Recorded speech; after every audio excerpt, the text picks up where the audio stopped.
Hola, ¿qué tal? Ya estamos en el penúltimo video de este curso y llegados a este punto del curso ya hemos comprendido algo fundamental, que es que no pensamos en el vacío.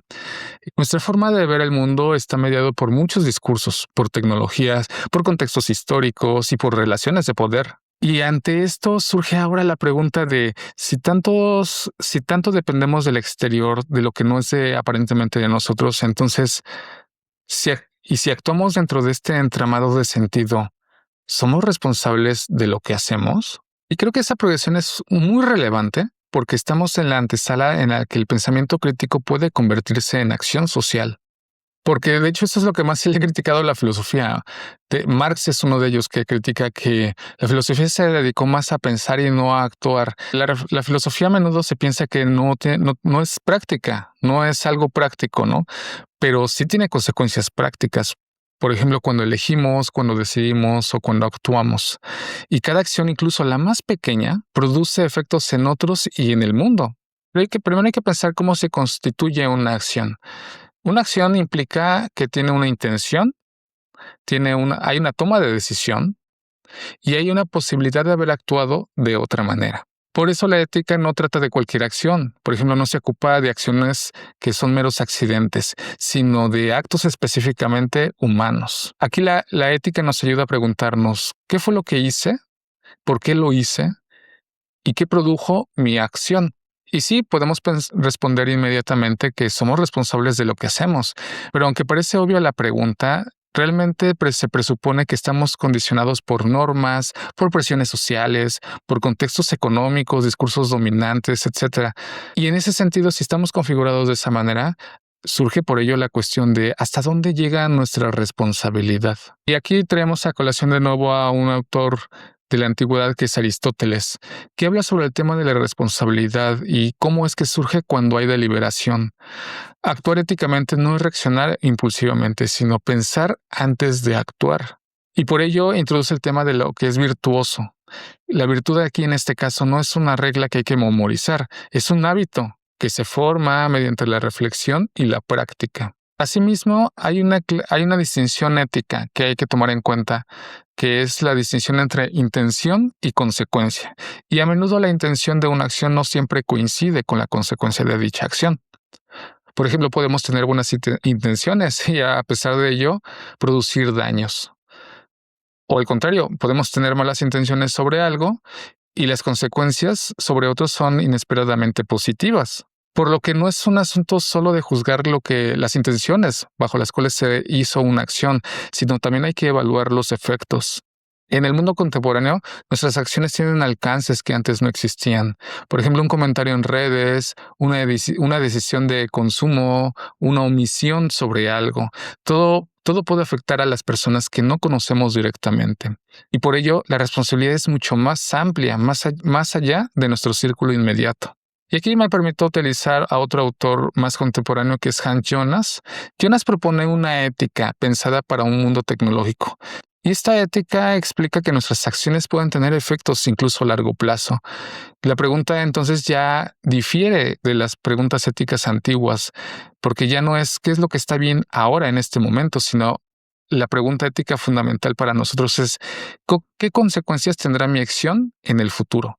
Aquí me permito traer una habilidad que es el pensamiento prospectivo, que no es específicamente filosófica, incluso es más de otras áreas, más del área de sociales, de estadística, en el ámbito de la geopolítica. Pero aquí es importante hacer este cruce interdisciplinario porque la perspectiva nos ayuda a anticipar escenarios posibles. ¿Esto qué implica? No es un asunto de adivinar el futuro, de qué es lo que va a pasar con nuestras acciones en el futuro, ¿no? En las futuras generaciones, sino más que nada es considerar qué riesgos hay de nuestras acciones presentes, qué impactos tendrá y qué efectos colaterales habrá en el futuro.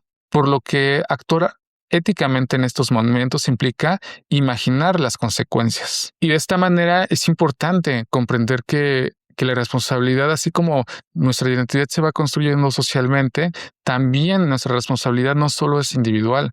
Vivimos en sistemas educativos, económicos, políticos, tecnológicos y muchas acciones son colectivas. Hay que preguntarnos entonces, ¿cómo asumir la responsabilidad en contextos donde parece que ya nadie decide solo? Y también hay otra forma de pensar las acciones.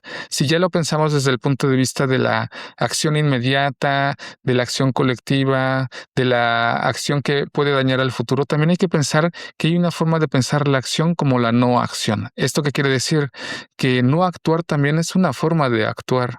Por ejemplo, cuando callamos, cuando no intervenimos en una acción social, cuando decidimos mirar hacia otro lado, y saben a lo que me estoy refiriendo, la ética no solo evalúa lo que hacemos, sino también lo que dejamos de hacer cuando podríamos haber actuado. Y bueno, una vez que tomamos decisiones, que conocemos nuestras acciones, también podemos emitir un juicio sobre dichas acciones. Y este juicio, pues lo podemos llamar juicio moral o juicio ético.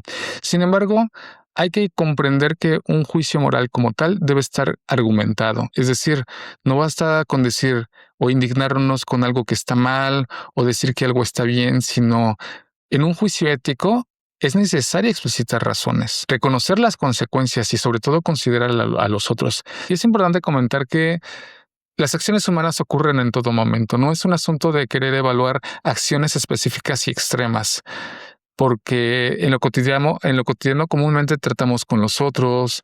Por ejemplo, cuando usamos la tecnología, ahí de alguna manera puede involucrarse acciones éticas en nuestra forma de consumir también, o en cómo participamos socialmente. Por lo que es importante reconocernos que somos esencialmente éticos, es decir, somos agentes, no simplemente recibimos y percibimos y nos moldeamos. Ya estamos empezando a tomar posturas. Ya el papel del estudiante es el papel como agente, no es un espectador pasivo, es alguien cuyas acciones le importan a él y nos importan a nosotros. Y si en todo momento hay estas situaciones éticas, entonces las situaciones se pueden plantear no solo en el aula, en la comunidad, el estudiante en la interacción con sus amigos, con su entorno inmediato.